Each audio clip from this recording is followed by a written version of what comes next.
আসসালামু আলাইকুম। প্রতারণার নতুন ফাঁদ, আপনারা কিন্তু ভিডিওটা দেখবেন, আর যদি মনে করেন যে ভিডিওটা গঠনমূলক বা ভালো কিছু, তাহলে শেয়ার দিবেন। আপনার একটা শেয়ারে সকলেই সচেতন হতে পারে। তো আজকে ভাইয়ের সাথে যে ঘটনা ঘটছে, এই বিষয়টা আপনাদের সাথে আজকে শেয়ার করব।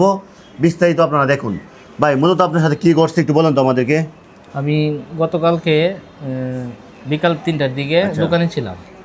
তো ওইখানে আপনার আমার একটা ফোনে একটা অ্যাপস ইনস্টল দিয়েছিলাম, এনবিটিভি। জি, ওটাতে ইনস্টল দেওয়ার পরে মূলত কে লাগিয়ে দিয়েছেন, কেন লাগিয়ে? জি, এখানে বিভিন্ন দেশের চ্যানেল দেখা যায় আর কি, মানে বিশ্বের সব দেশেরই প্রায় চ্যানেল দেখা যায় এরকম একটা বিজ্ঞাপন। হ্যাঁ, বিজ্ঞাপন না, আপনার বিভিন্ন ওই যে খেলাধুলা বা এই খবরাখবর সব, মানে বিশ্বের যত খবর যত দেশ আছে সবগুলোর মোটামুটি। আপনি অ্যাপসটা যে পাইছেন, অ্যাপসটা কোথায় পাইছেন? মানে অ্যাপসটা কি প্লে স্টোরে পাইছেন? ফেসবুকে পাইছিলাম। ও ফেসবুকে, মানে অ্যাড আসছে। হ্যাঁ, যে এটা ভাবে যাওয়ার পরে আমি এখান থেকে গিয়া গুগলে ঢুকে আমি ইনস্টল দিছি এটা।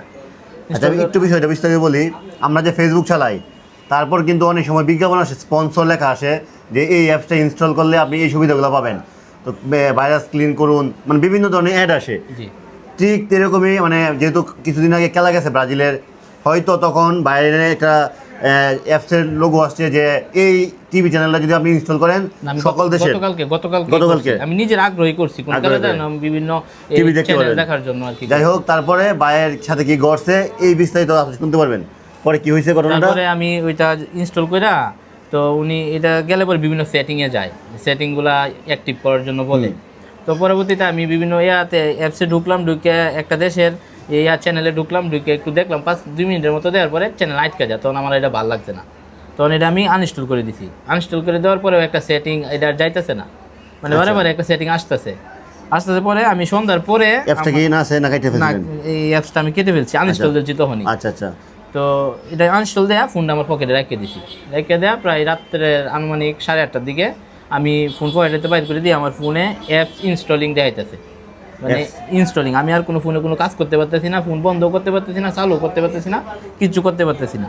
তারপরে আপনার আমি এই ফোনটা নিয়ে এই চার্জে দিলাম, চার্জে দেওয়া বাটনে টিপি করলাম, অনেক কাজ করে না, কোনো কাজ করতেছে না, কিন্তু এইটাই দেখাইতেছে আবার আমার ফোন সচল, আমি কোনো কাজ করতে পারতেছি না। মানে আপনার ফোনটা হ্যাক হয়ে গেছে এরকম হ্যাক হয়ে গেছে। পরবর্তীতে আমার ফোনে একটা মেসেজ আসছে, মেসেজটা আমি দেখলাম যে আমার ফোনে 2300 টাকা কাটতে নিচ্ছে। আমার কাছে মনে হলো হঠাৎ একটু জাস্ট দেখতে পাচ্ছি ওদের টান দিয়া আবার চলে যায়, মানে আমি ফোনটা কিছু করতে পারি না। তারপরে আমি দেখলাম যখন আমার অ্যাকাউন্টে 2300 টাকা, এরকম একটা 47,000 টাকা উপরে, নিচে 2300 টাকা। আমি দ্রুত কাছে যে আপনার এই উচ্চ বালিকার সামনে, রাত্রেবেলা তো আর ব্যাংকগুলো তাই না, বুথে গেছি। তো বুথে অনেক ভাইয়ের সাহায্য নিলাম, আমার এক বন্ধু ছিল মারুফ, হ্যারে নিয়ে গেছি। পরে হ্যার মোবাইলে ডাচ বাংলা ব্যাংকের অফিসে ফোন করছি 216-তে। ফোন দেওয়ার পরে আমি বললাম আর কি ডিটেলসটা, যে আমার ফোন থেকে মনে হয় 2300 টাকা কাটে নিছে। পরবর্তীতে ওনারা বলতেছে না, আপনার ফোন থেকে 2300 কাটে নিছে না, আপনার ফোন থেকে 47,000 টাকা কাটে নেওয়া হয়েছে, 2300 টাকা আছে।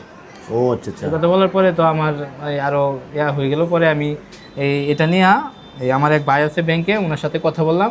তো উনি বললো আচ্ছা তুই সকালে আসিস, তার কিছু করার নাই, যেহেতু এটা হয়ে গেছে, সকালে আইস ব্যাংকে। পরে ব্যাংকে গেলাম, ব্যাংকে যাওয়ার পরে ওনারা আমাকে এই যে বললো যে একটা দরখাস্ত করার জন্য ব্যাংক কর্তৃপক্ষের নিকট। এই জন্য ব্যাংকে হ্যাঁ, ডাচ বাংলা ব্যাংকে, তো থানাতে একটা জিডি করার লাগে।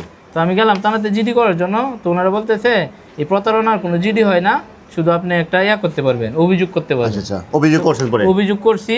পরে করার পরে আবার আমি ব্যাংকে আসছি, ব্যাংকের বলতেছে যে অভিযোগ দিয়ে হবে না, আপনার জিডি করতে হবে। কিন্তু ওনারা জিডি করে না, আবার ব্যাংক বলে যে অভিযোগ জিডি ছাড়া আমরা আপনার এইটা নিতে পারবো না জমা। তো পরবর্তীতে এক পুলিশ বললো যে আপনার 2 দিন পরে আসেন, এসে পুলিশের একজন এই অভিযোগ নামাটা একজন পুলিশের আন্ডারে যাবে, ওনার সাথে কথা বলার পরে আপনি জিডি বা অন্য কিছু করতে পারেন, কইরা পরে ব্যাংকে জমা দিতে হবে। এখন আমি আসছি। আচ্ছা, আপনার এখন ভাই আসছিল আমাদের কাছে লক খোলার জন্য।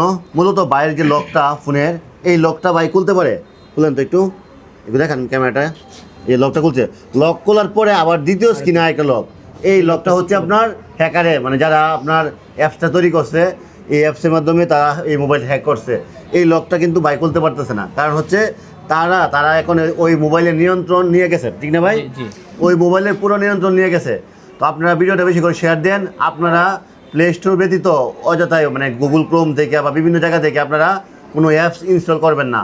অনেক সময় আছে লোভনীয় দেখায়, বা অনেক সময় বিভিন্ন বলে ফ্রিতে ক্যাপকাট, যারা ভিডিও এডিটিং কাজ করে ক্যাপকাট বিভিন্ন জায়গা থেকে ডাউনলোড করে, পরে কিন্তু হ্যাকারের শিকার হতে পারে।